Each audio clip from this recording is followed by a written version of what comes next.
Hey there, podcast lovers. Looking for a fresh take on the world? Tune into Nikki's World, where we dive into everything hitting the headlines and chat about just what's on our minds. No filters, just real talk. Whether you're sipping your morning coffee or unwinding after a long day, Nikki's World is your go-to for genuine commentary on the real world. Subscribe now if you want to hear the real deal on what's going on. Join the conversation on Nikki's World, where every episode feels like catching up with an old friend. Don't miss out. What's up, y'all? Let's do this.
Hi guys, welcome to Nikki's World.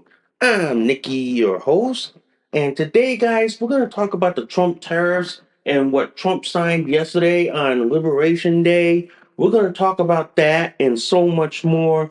But before we go any further, guys, if you guys love Nikki's World so much, seriously, y'all, can y'all please consider donating a cup of coffee for me? Because for a price of a cup of coffee at Starbucks, Dunkin' Donuts, and Cumberland Farms, guys. You guys help keep this podcast show alive. You guys help me curate more stories, more topics like this to talk about. I do accept Bitcoin donations. I am on Ko-fi, guys. If you guys want to support and sponsor Nikki's World and also donate to Nikki's World. If you guys love Nikki's World so much, seriously, guys, please hit that like, subscribe, please give me a review. Good, bad, and the ugly. Also, guys, I do have a bunch of affiliate links. First off is Minds.com. Minds.com is a Connecticut based social media company. It's an alternative to Facebook. I fully support them. And if you guys want to speak freely without fear of censorship, you guys can join me at Minds.com. Also, guys, I do have a referral link for Byrna. If you guys value your Second Amendment and your right to self-defense, but you want to do it in a less lethal manner, guys, you guys can buy a Byrna pistol, a Byrna TCR rifle, and the Mission 4 rifle below. And boy, guys, they make the top of the line less lethal pistols. And full disclaimer, ladies and gentlemen, I own a Byrna LE myself. And also, guys, if you know someone that needs to wear adult diapers like I do, guys, and you know they need them, send them on over to North Shore Medical Supply, ladies and gentlemen, because North Shore Medical Supply makes their top of the line Megamax diaper, their Supreme pull ups. And by the way, guys, I do wear their diapers. I wear their North Shore Megamax diapers with their Eterna boosters. So they make the best diapers on the market. So if you know someone that needs to wear adult diapers, send them on over to North Shore Medical Supply in the link in the description below, and they will hook them up. And before we get this show on the road, literally, guys, if you guys love this episode and any of my other episodes on Nikki's World, seriously, guys, can y'all please consider sharing this across all the social media platforms that are out there today? Woo, yeah, wait. That was a mouthful. That was a mouthful. And before we get the show started, I want to thank the girls at Studio 466 in Plainville, Connecticut, guys. These girls hooked me up yesterday. They did my nails. They did my eyebrows. Okay. They took care of me real well. I go to them all the time. I want to give a shout out to them. And I want to say thank you to the girls there. And if you know anybody that needs to get their hair, nails done, okay, send them on over to the Studio 466 in Plainville, Connecticut, guys. These girls are awesome, okay? And before we get the show on the road, guys, I'm diapered up, I'm padded up, I'm diapered up in my North Shore Mega Max diaper and my Little Comforts onesie. So I'm diapered up. Let's get on with the show, shall we?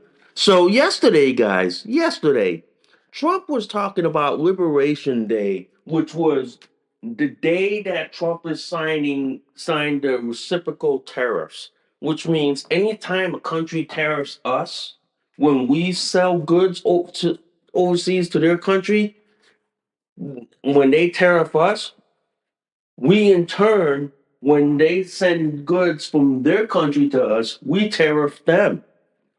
Now, the good thing about the tariffs, ladies and gentlemen, is that it's going to incentivize companies who, during the Bill Clinton days, during Bush, the Bush Jr. days, okay, a lot of jobs were shipped overseas. A lot of jobs went like to say China, Vietnam, and all the stuff. A lot of stuff went overseas. A lot of the manufacturing.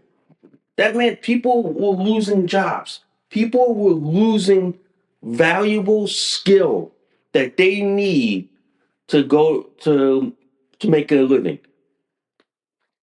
Now that Trump is back, okay, the tariffs are now in play. The tariffs are saying to these companies that, okay, fine, you want to ship that your manufacturing to say Bangladesh, okay, fine. But when you want to bring it back to America, we're gonna tariff you. We're gonna impose a tax. We're gonna impose a tax, whether you like it or not. But that tax is also an incentive to get a lot of these companies who ship jobs overseas to come back to America to set up manufacturing, like say in Connecticut or in say a red state like Texas or Georgia or like that. It incentivizes companies to come back to America. When you get companies to come back to America, you bring back the jobs. You bring back people who want to do the job. Yes, there's going to be some automation, some robotics involved, but then you incentivize people to come back to work. I don't know why rhinos and Democrats are up at arms over this. I don't know why, but I'm telling you, man, it it, it's not helping them. And I'll give you this from the White House website itself yesterday. For the first time in decades, the United States will see a fair trade as President Donald J. Trump announces tariffs to level the playing field for American workers, and businesses. Yep. And what this new tariff will do, guys, it will bring jobs back. It will level the playing field. The last 4 years, ladies and gentlemen, under the illegitimate Hino administration, okay, they were shipping jobs overseas. They were shipping companies overseas. They were like, they were saying like this, like, we're not going to tariff you if you sell your products in America. Well, here's the thing. They were tariffing us. if we sold our shit overseas. So how was that fair back then? Now we're just leveling the playing field. We're just saying, you no more. You're not taking advantage of this. You're not taking advantage of this anymore. You're not. So as a result, guys, as a result of all this, they can't take advantage of America anymore. They can't. So countries that tariff our goods, we're going to tariff them in return. We're going to say like this, no, no. Any for all our stuff we send over to your country to sell, and you tariff for us. When you do the same, we're going to tariff you. It's that simple. And on top of that, it's going to incentivize companies, ladies and gentlemen, to bring manufacturing back, to bring jobs back. Right now in the United States of America, ladies and gentlemen, a lot of people are not working. A lot of companies are boarded up, closed up, okay, or closed down. A lot of them are closed down here. In the last couple of months here in Connecticut alone, for example, companies have boarded up, closed down, shipped shipped their work to either other states or other countries, and displaces the American workers. That's a shame right here, guys. That's a shame. We need to bring back manufacturing. We need to bring back jobs to this country. We need to bring back work to this country. The rhinos and the Democrats have been shipping work overseas instead of, no, bringing work here. That's why it's like this. The rhinos and Democrats are all for exports, whereas the MAGA conservative, okay, and libertarian and independent, we're all for keeping jobs here in America. We're all for that. We are all for that. The fact is, ladies and gentlemen, that a lot of these companies who sent jobs overseas are now trying to claw their way back into America and to be in good graces with Trump and the MAGA movement by saying, okay, we don't want to be tariffed, so we're going to do this. We're going to set up a factory here in America. We're going to set up production here in America. But here's the problem, ladies and gentlemen. Companies that are doing that, let's say, for example, the car companies, the automobile companies. Say for example, Honda decides to open up a factory in say Midwest America. Okay, fine, great. But then the problem is they're still going to get tariff because all the sub-assemblies, all the sub-manufacturers that make the parts for the car manufacturers, they're still going to get tariff because here's the problem with that, all those sub-assembly parts, like the transmission, the engine, the coolant, and the gas tank, and all that, that's somehow still made overseas. But for them to ship that part here to America, they're going to still face a tariff. And they're still going to have to pay the cost of it. And then at the same time, they're still going to have to incur the cost, which in the end, you, the consumer, are going to incur the cost. So here's the thing in all this. We should be hitting all the sub-manufacturers of that car company. Like say the companies that make the parts for the cars, the individual the billions of parts for it, we should be tariffing them as well and saying, well, because Honda decided to build a factory, say, let's give a town, let's give a state, say in say in the reliable red state of Iowa, okay, or in the state of North Carolina. Say they decided to do that, okay, but but Honda assembling the cars in America will still have to face the tariff because they have to import all the parts that come with the car. What Trump should have done was said to these manufacturers and say, "Well, if you want to bring that car that you always build and assemble it here in America, well, here's the thing: you need to bring all your subassembly companies with it." So, which means is like this: if manufacturers are going to come back, all these manufacturing companies that manufacture the product should be hiring subassembly companies in America to make that part. They should be going to these small companies, these medium and small companies that manufacture the parts for the bigger for the car companies themselves. They should be going to them and saying, "Hey, how soon can you ramp up production?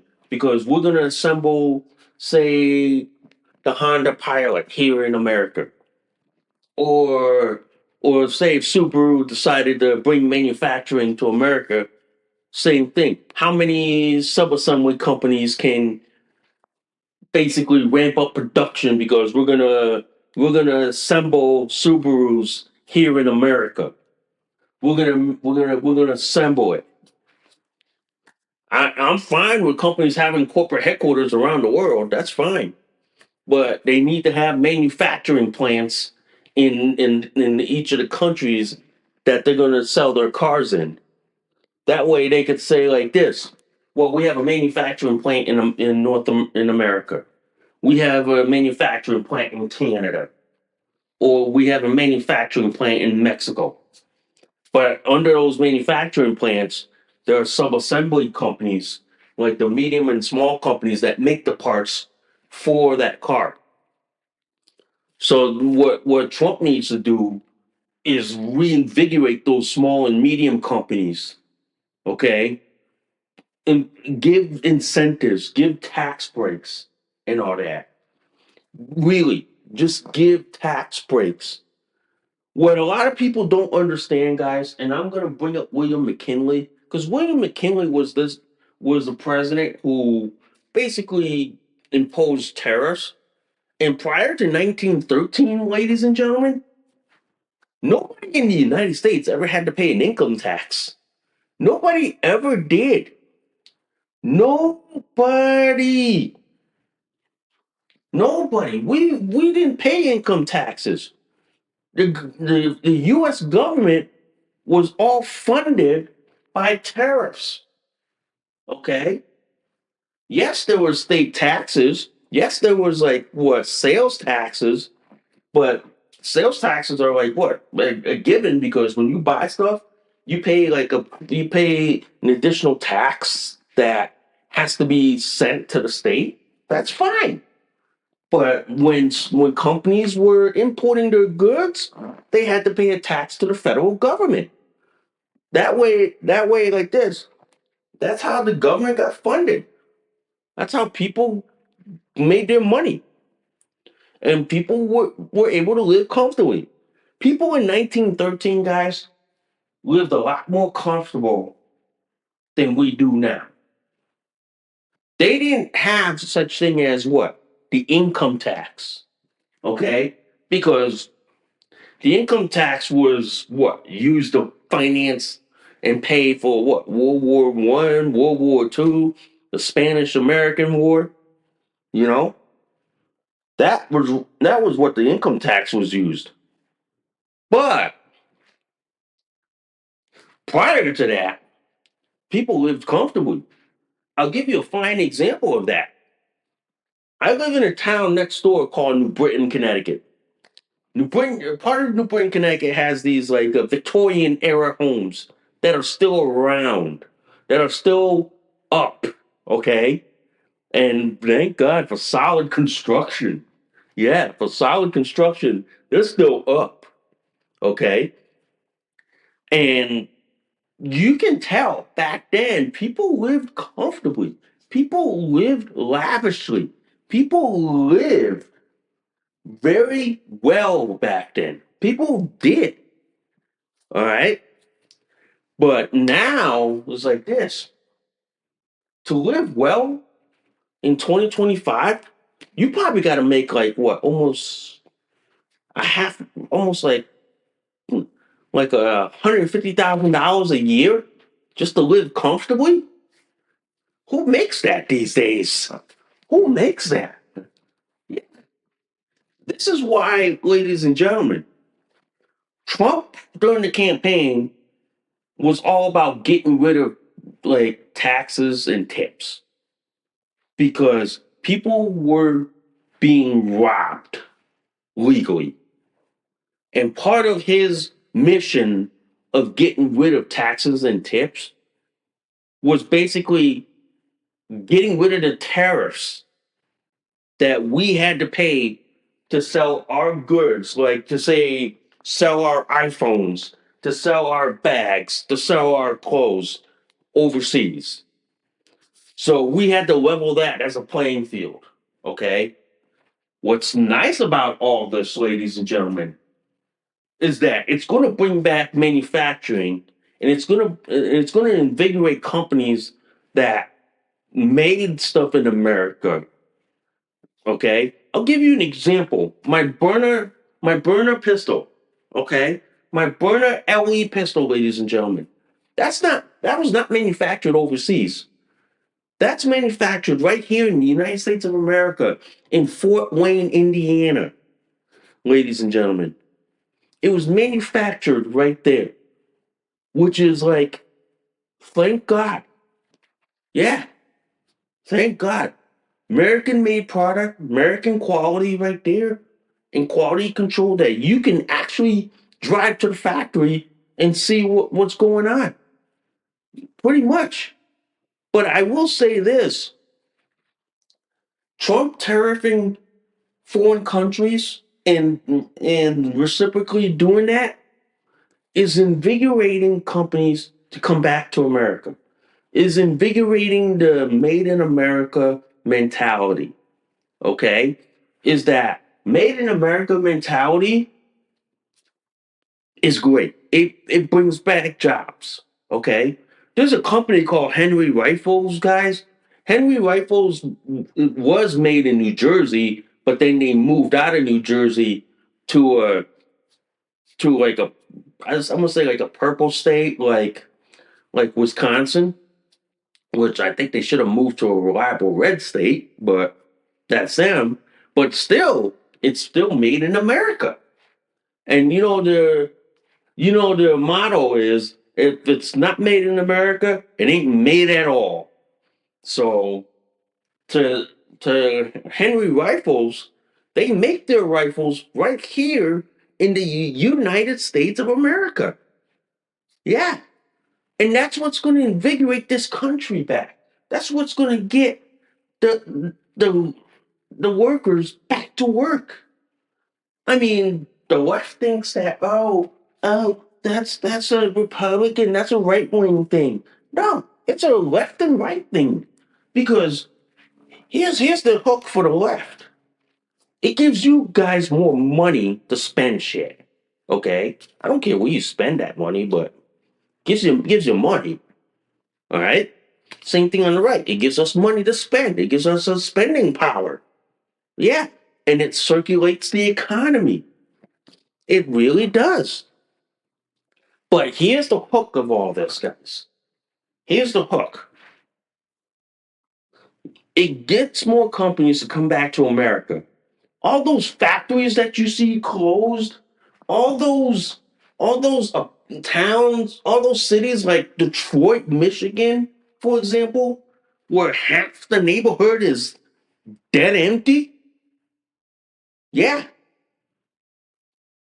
it bringing companies back to that neighborhood would invigorate the economy, would invigorate jobs, would say to this country, we are coming back. We are building manufacturing back. It would. Even what? Elon Musk is his solar power company, his car company, yeah, and his internet company. He manufactures the satellite dish right here in America. Yeah. Imagine what would happen if a lot of solar power companies. I see in my neighborhood there are a few houses that have solar panels. Imagine if the companies that made that, instead of manufacturing it in China, they manufacture it like what, right here in Connecticut or any other state in the country, and that invigorates jobs, and then down the line, all those other jobs come along with it. Imagine, imagine. Imagine if that was possible. Okay? Imagine if they brought back to life all these like dying towns in America. And there are towns in America that are dying, ladies and gentlemen. They're dying for a reason because their population is declining. That industry is leaving. Okay? That businesses have fled overseas. Imagine what would happen, ladies and gentlemen, if manufacturing was brought back to these dying towns. With it brought their workers along with it, brought more workers into it. Imagine these dying towns would be revived. They'd be giving like what I would do as an EMT to shock someone. Push the button, boom, town comes right back to life again. Yeah, imagine, ladies and gentlemen. Imagine that possibility, guys. You know, I often say like this to the left. You say you want to build your own alternative city. Why don't you go to these dying towns out there and rebuild it? I'd love to see that. I'd love to see that. I'd love to see you guys take a dying town and rebuild it up. Rebuild it into your own idea. I'd love to see that. There are a lot of towns in America that are dying because manufacturing has left. Okay? I'd love to see like companies come back. I'd love to see manufacturing back. I'd love to see jobs come back where people are working what, 2 or 3 shifts just to bring manufacturing back. Love to see that, guys. Love to see that. And I love to see a lot of products made in America. Okay. I love to see that. That's why I'm gonna say like this on the show. I'm always gonna support made in America companies, made in America businesses. I'm always gonna support businesses that are made in America. Because you know why? It brings jobs to the neighborhood. It invigorates the local economy. Okay. It really does. And this is why, guys, and I'm gonna say this openly to any small or medium company in America that wants to advertise on my platform and on my show, drop me a line, okay? Drop me a line, send me an email, guys. We'll talk about it. I'll advertise your Made in America company here for all my listeners to listen. Because I want to say like this. We need to bring manufacturing back in America. We need to have manufacturing made right here in the United States of America because it brings back jobs. It brings the local economy back to life. Okay? When you buy clothes that are made in America, you know where that was manufactured, okay? You know where that was assembled, okay? You can tell where that was assembled. Like say if you bought jeans that were manufactured, say in North Carolina, you know where that jean was manufactured. You know what state they manufactured in. So that way you know the quality of the stuff that you're getting. All right. And this is why, ladies and gentlemen, when you bring back American manufacturing and when you make stuff in America, you not only like make the goods here, but you also invigorate the economy down the road in ways that consumers don't see. Okay? You bring back local jobs. You bring back local markets. Okay? You bring back all the sub companies back to life. Yeah, that's why we need to make this push for made in America. And I remember exclusively, guys, there was like a series on the Travel Channel called Made in America, where John Ratcliffe goes around the country highlighting companies that made goods in America, that made all the stuff that you need right here in the United States of America. We need to start doing that in this country. We need to start bringing back companies like that. We need to start highlighting these companies that make their goods in America, right here in the United States of America. I don't care what state it is. You make goods right here in the United States of America. You're a small and medium company and you need advertising. Come to my show. I will highlight your company right then and there. I will even devote the first half hour segment talking about your company. Okay, I will even devote that on why it's important to buy stuff that's made in America. And stores like Walmart, Kohl's, and Target, y'all need to start y'all need to start getting made in America companies into your store. If it's not made in America, we're not buying it. It's pretty much simple, guys. Walmart, Target, Kohl's, Old Navy. If it's not made in America, we're not buying your product. It's that simple. It's that simple. Which is why I'm promoting Made in America. Okay? Which means like this. From now on, I will only buy stuff that is made in America. And we need to start promoting that, guys. We really need to start promoting that. Okay? But I want to say this before we move on.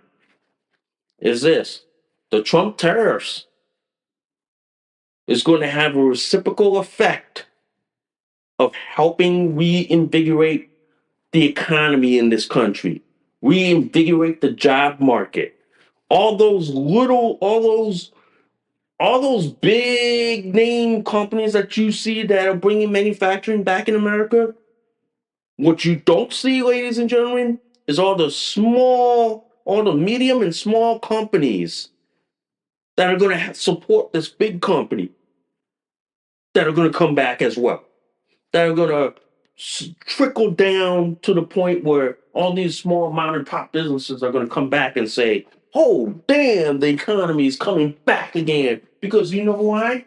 My company is supporting this medium company, who in turn is supporting this big, huge manufacturing company that they're doing. Yeah, that's the effect. That's the down the road effect that's coming, guys. The down the road effect here is this: all these big companies like U.S. Steel that is coming back. Guess what is also coming back?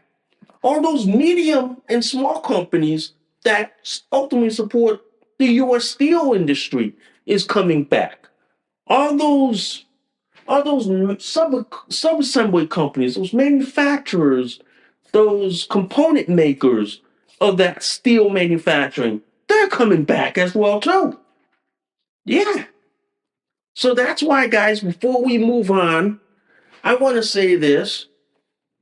We need to bring back manufacturing into America, bring back jobs into this country. We need to, at the same time, support made in America businesses. It's that simple, guys. It's that simple. All right, now let's move on, guys. Let's move on. I want to talk about this. This came to me from this came this came from me from Fox News this morning. Okay? And this gonna segue into the other two articles I want to talk about. Women's fencer opens up on refusing to face transgender opponent, accepting punishment and backlash. Let me tell you something. She's she should not be accepting punishment and backlash. She should be treated as a hero because she refused to face a mediocre man who cosplays and pretends to be a woman. And I'll read you the first two paragraphs from the Fox News article. Women's fencer Stephanie Turner took her mask off and got on a knee in front of her transgender opponent. Ahead of the bout at the Cherry Blossom Open in Maryland over the weekend, Turner, 31, made the decision not to compete against a trans athlete, okay? And Turner also wanted to make sure her refusal was caught on video for the world to see. She's a hero, in my opinion. She's a hero. Why are athletic organizations allowing mediocre men who cosplay as women to compete in women's sports? Why are they allowing this? It's a question that I ask all the time. Why? Because here's the thing. The 18% of the Democrats think that, yes, it's okay for men who self-identify or who claim to be a woman to compete in women's sports because it's all about fairness. The 18% who think it's all about fairness are the ones who cry, complain, have a hissy fit, and have a temper tantrum because they wanted a trophy. That's why these people wanted men competing in women's sports. That's why they wanted men in women's prisons, men in this, men in that. That's why. But it begs the question, why are we why is society why are we caving to the 1% of the society and not telling the 1% if you want to compete in sports, open your own division, open your own league, open your own organization. Why are you kicking out women to pander to the fucking 1% of society? Why? Why? Explain that to me. Why? Don't give me the Democrat line. Don't give me the Republican line. Give me your line. The fact that Democrats, socialists, leftists, communists, progressives all think it's okay for men and boys to compete in girls and women's sports. These are the same people who cry and complain if they don't get a trophy for merely participating in the same sport. That's not fair. That's just you kicking out the other just so you can allow a man who has a 6-inch dick, a Y chromosome, to compete in women's sports. No, that's not fair. That's not fair. That is not fair. And USA Fencing, who told her that that was unsportsmanlike, y'all gonna get boycotted. Y'all gonna get canceled. We're gonna take cancel culture, the West rules on cancel culture, turn it on your head. We're gonna take the same rules and turn the tables on you. So I'm gonna say like this to USA Fencing, you fucked yourself. You fucked yourself in the worst way. And to the university who allowed this mediocre athlete to compete in women's sports, which is what, Wagner College in New York.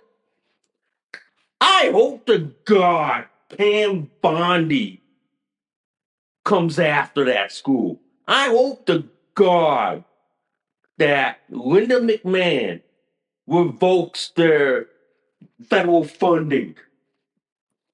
I hope to God, because I'm gonna say like this coming from Redux, Wagner College, which was the same school that this mediocre athlete was competing in Maryland over the weekend, allows a male to transfer to female fencing team, wins gold at the women's junior Olympic.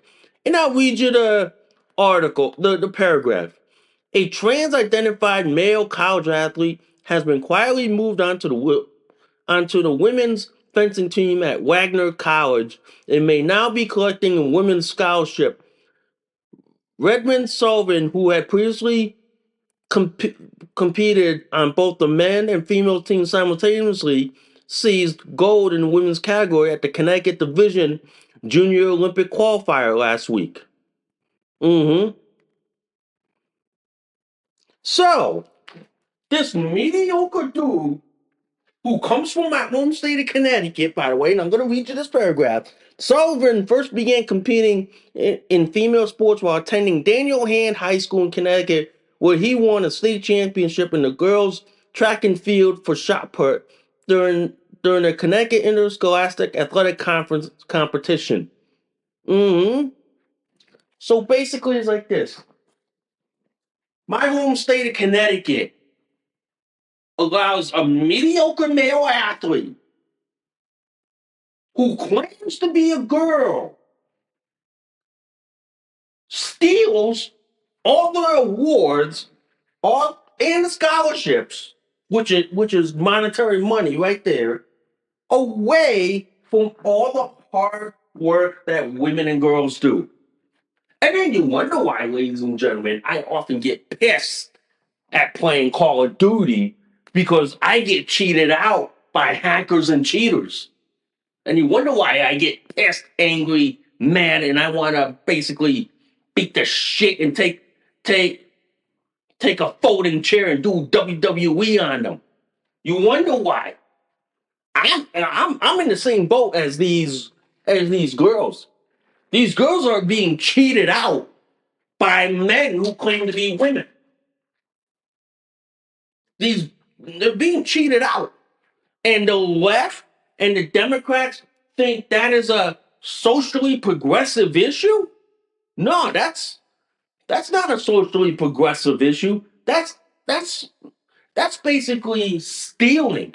That's basically robbing someone to pay for someone else. That's like the analogy of robbing Peter to pay for Paul. That is, ladies and gentlemen. That's essentially what the left, Democrats, and liberals and the progressives are doing. They're robbing Peter, which is the women, and paying for Paul, which is the man who claims and identifies to be a woman. Yeah. Yeah, if you don't see that, folks, I don't know what the fuck are you thinking. But this mediocre dude who cosplays as a woman basically steals all the awards, all the scholarships away from all the women who worked hard for it. That's like the same as me playing Call of Duty, working hard to play for it, and then some hacker and some cheater cheats me out of a fair game because he can't play very well. That's probably the same thing with the mediocre man who claims and identifies to be female. He cheats out all the women from playing a fair competition. And the left thinks that's fair? Oh no, that's not fair, ladies and gentlemen. You know that's not fair. That's essentially why Democrats hate women. In this article, guys, from American Thinker yesterday, Why do Democrats hate women and girls? Why? Why do Democrats hate women and girls? It's that simple. Why? I'll read you this article from from Brian John Dolph.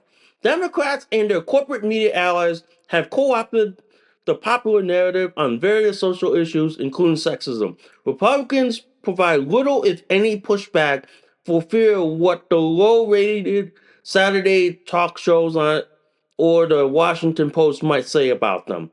In the next paragraph, the social issue du jour is transgenderism. Democrats are the party of transgenderism, which represent only a small fraction of the population. However, if you watch the primetime comedy or drama television shows, you might believe that half America is gender confused.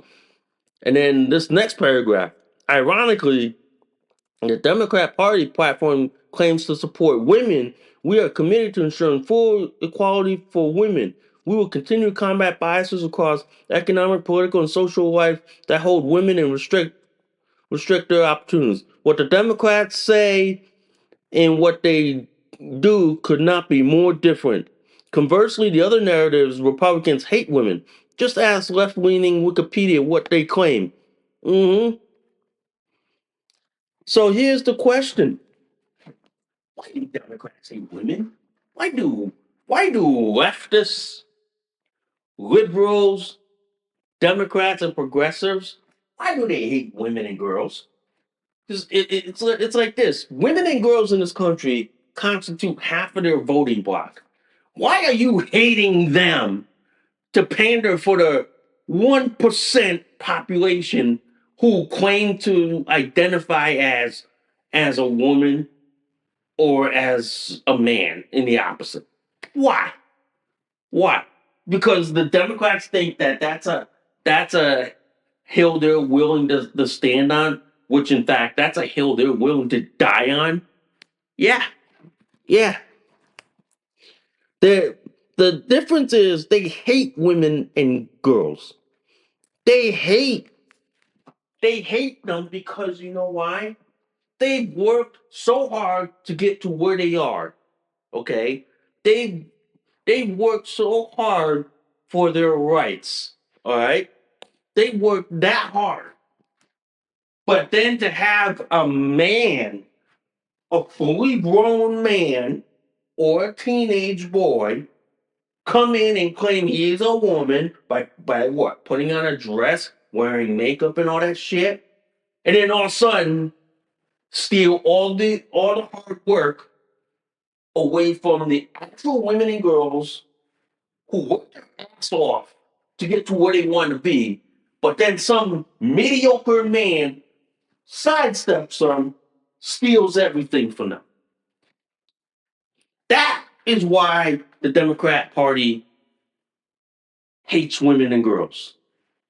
They hate women and girls, according to this article, okay, is that they hate women and girls because they work their ass off for them. They work their ass off for it. They work hard to get to where they want to be. They work their ass to compete. Democrats hate hard work. That's why they like mediocre men who cosplay as women. They hate hard workers. They hate people who work their ass off day in and day out to get to where they want to be. They really do. They hate hard work. They really do. That's why you see all these mediocre men who cosplay as women competing in women's sports, stealing all the awards, the scholarships, and trophies away from the hardworking women.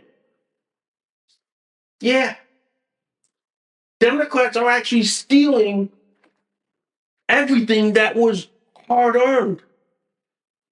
But yet they want to push for sex change surgery, gender affirming care at the expense of you, me, the tax-paying public.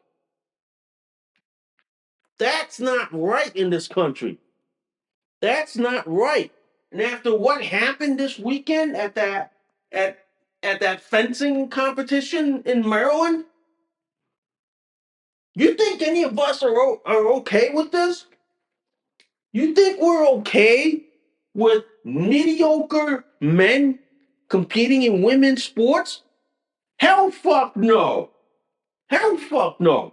And if I saw that, I would go up to the ref and say, you kick that mediocre man out, or I kick your ass out the door too. It's that simple. People need to start making noise. People really need to start standing up for women and girls and saying like this, no, we're not allowing you to compete in women's sports. And if you're gonna compete, guess what? Girls, go take a break. We're gonna beat this mediocre man for you. It's that simple. Because you know why? What these mediocre men are doing is they're stealing away from all the hard work that women and girls have fought for over 100 years. Okay, they fought hard to compete in sports, just so that a mediocre man could steal it all away from them. Here's my question for the Democrats, the leftists, the liberals, and progressive. If you want men who cosplay as women to compete in sports, why aren't you doing the work to tell these sports leagues or these school competitions to make an open division for them? Why? Why are you so adamant about forcing a clearly biological man who pretends to be a girl, demanding that they compete in women's sports? It's it, it's basically not about fairness. It's basically about you wanting to push the social issue of men who identify and cosplay as women. Yeah, yeah, it's really that simple. It's really.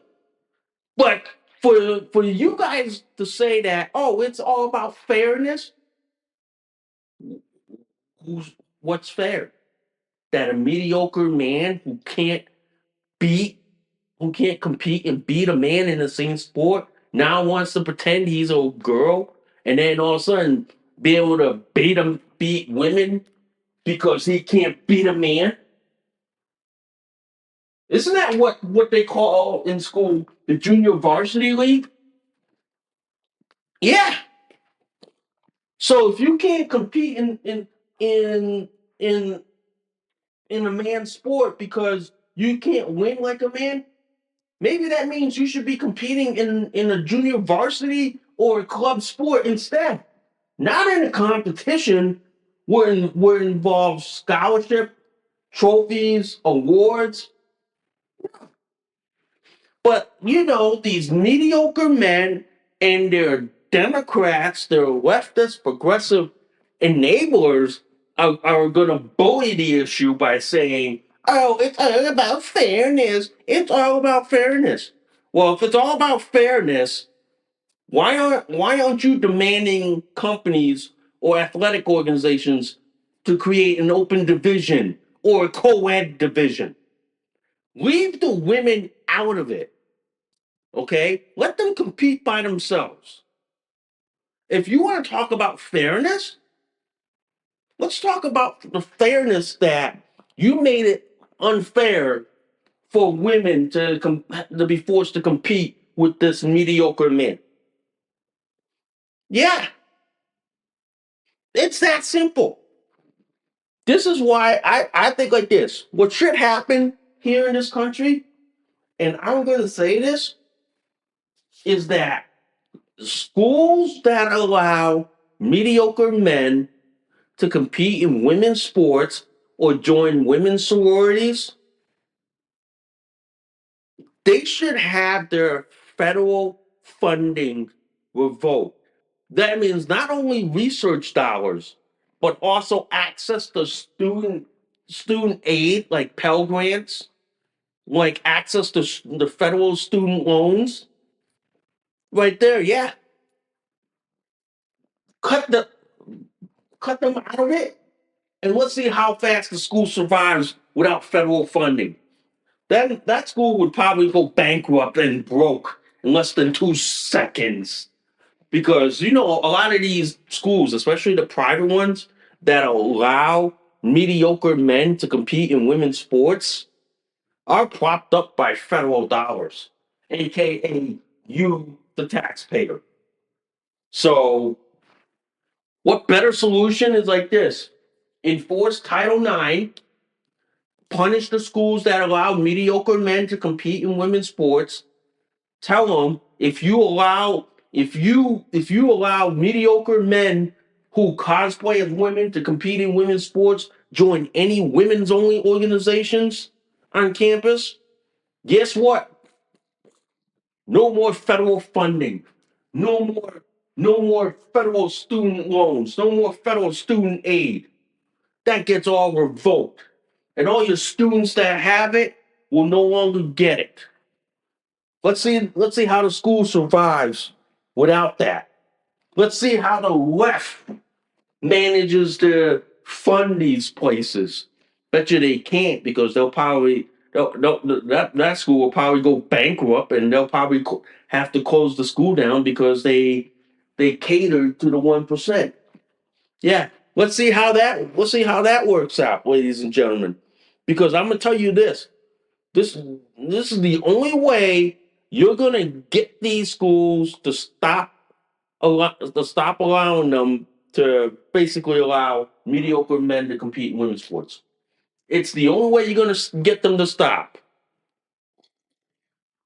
And the only way, guys, is revoking their access to federal grants, federal student Pell grants, federal student loans. Bingo. You block them access to those three. Let's see how these woke colleges and universities survive. I'll bet you they'll start closing shop right then and there. They'll sit there and say like this, well, if I want to continue getting this, I'm sorry, I'm gonna have to kick you guys off the women's team. Sorry. It's like, sorry, boom, boom, boom. You'll see them cave. You'll see them cave. And I think this is what Congress needs to do. Congress needs to make this into federal law that says any school that allows mediocre men to compete in women's sports and join women's organization, you're banned from federal funding for the next 10 years. That means for 10 years, you don't get money from the federal government. Let's see them how they survive on like donations and all that. Let's see them how they survive, because we all know they ain't gonna survive one bit. They'll probably be done because I'm telling you. Let's see where the leftists put their money where their mouth is on this one, okay? Because I'm telling you this right now, the mediocre dude who competed in the fencing competition this past weekend in Maryland should be kicked out. He should be kicked out. There should be a Title IX investigation. That woman who took the knee should file a Title IX discrimination lawsuit. I'll bet you how fast you think that college would cave and say, no, bye. Would throw the mediocre man out because they're going to be going like this. Do I want to lose federal money? Bye. You can't play NCAA sports. You only play club sports. There you go. It's that simple. It's all about fairness, guys. And it's all about the rule of law, which is Title IX. Yeah. Which is about Title IX. And if these mediocre men who cosplay as women, who pretend to be women, why aren't you forming your own league? Why aren't you forming your own sports organization? Stop riding off the coattails of other people just because you don't want to do the hard work, but you want to steal all the fucking damn hard work off of others. That's all you're doing. That's what you're doing right here. And I can see it as plain as day. And almost what? Almost half of the entire United States of America sees what you're doing. Yeah, pretty much, guys. Pretty much. Pretty much. Yeah. There's no sugarcoating this. There isn't. There isn't, guys. There isn't. Wow. That was a good show for y'all today, man. That was a good show to y'all, man. I hope y'all enjoyed the show today. I give you my opinion and viewpoints. I hope y'all like what I had to say. And anything I quoted on the show from the articles, ladies and gentlemen, will be linked in the description below, guys. Okay, so they always are, guys. That is my standing policy on the show. Whenever I talk about an article from online, I always put it on in the description for y'all to see. Okay, so I always cite my sources like that. All right. So anyway, guys, I thank you guys for listening to Nikki's World. I'm Nikki, your host. I will see y'all soon. Bye for now. You just listened to an episode of Nikki's World. Thanks for listening. We'll see y'all soon. Bye for now.